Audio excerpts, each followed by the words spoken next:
Welcome to another edition of Tea Talk. Well, the question is to live or not to live? There's a very thin line between life and death. And that is my question. About a month and a half ago, I was in an accident, driving on I-95, driving along smoothly, calm, cool, and collective. And coming off of I-95, I lost control of my car. It had been raining, so my car hydroplaned. I wasn't even going that fast, and before I knew it, I had crashed head-on into a very tall light pole. My airbag deployed, and the light pole came crashing down. Well, needless to say, I was thankful for life. I wasn't killed in the accident, and I was able to walk away from the accident in one piece. And by the way, I want to thank all my friends and family for their love and support during that very challenging time. A special thanks goes out to my mom. I swear she has always tried her best to be in my corner, and I'm so appreciative to that. Well, I walk away from the accident, and I'm alive, and then reality hits. And my car is very badly damaged, so that means it has to be in the shop. Well, I have insurance, but then there's that $500 deductible. And I can't miss that much time from work because with the economy the way it is, losing your job wouldn't really be a good idea now. And for the average person, it's hard enough. Try being transgender.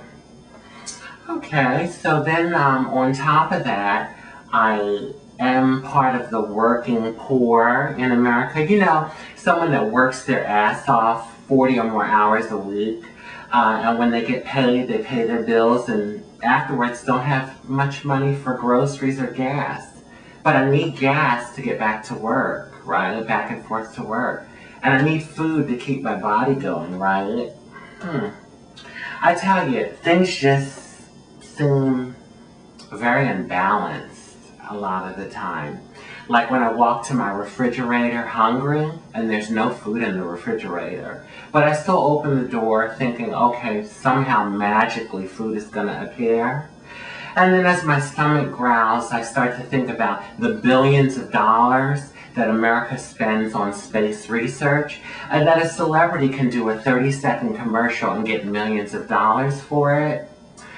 And when I was unemployed and I needed food stamps, I was denied. I guess you have to really be like destitute. But then I think, well, our space program is so very important. It helps us with the enlightenment of our existence in the universe. And I know if I was offered $1 million to do a 30-second commercial, I'd take the money and run. So, you know, as a person that's always been genuinely concerned with the world and with people in the world, I wish I could be a genie sometime and just make everything right. But then that wouldn't be the human experience, would it? It'd be heaven. And you know, when I think about stuff like that too much, I really start to get depressed. You know that depressing feeling that takes the zest to live out of you? Like you just don't even feel like you can go on anymore.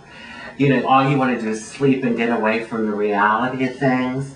And you know, my spirit tells me that that's not the way to think, because you know, life is precious and we're all divine miracles of God. But I just can't help feeling that way sometimes, I tell you. Well, you know, I'm sure I'm not preaching to the choir, or am I? I think there's a lot of people in the world that feel exactly the way I do. And I would love to hear from all of you. Tell me what it is that keeps you going. What gives you that will to live? Is it your children, your companion? Is it your fear of death? You know, because a lot of times, even though we want to give up, you know, at the same time we want to live too, because we're scared of what's going to happen afterwards. And you know, ironically, me having these feelings recently, I thought about, gosh, times when I was near death, like the accident a month and a half ago, like the time I was brutally beaten up by 2 guys, and another time when I had a gun pointed at my head. And in those moments, it's like an automatic reflex or a reaction. You just have like this overwhelming will to live. You will fight and do anything to live. So, you know, it's one of those catch-22 things. It's like, life is so hard, and when you think about all the problems of the world, you start to think, well, God, can I go on? But then, on the other side of it, when you're faced with death, you want to live. I think about back when I graduated from high school, and I just had the world in front of me. All my dreams, the many dreams I had, the world was at my feet. And you know, as you go through life and life starts to kick you in your ass, you know, like really beat you up, and you start to pretty much lose sight of your dreams, and your dreams start to like kind of fall away from your grip. But baby, I'm still holding on. You see, even though I have these nails, I'm still holding on. But it just, you know, when you really think about life and everything that we as human beings go through, it can really be a struggle. So listen, let me hear from people around the world. I want to hear what it is that makes you want to live. What gives you that zest to live? You can send me a message on YouTube, or you can email me at rajendramiami@yahoo.com. I wish you all love, peace, and blessings. And it's a very thin line.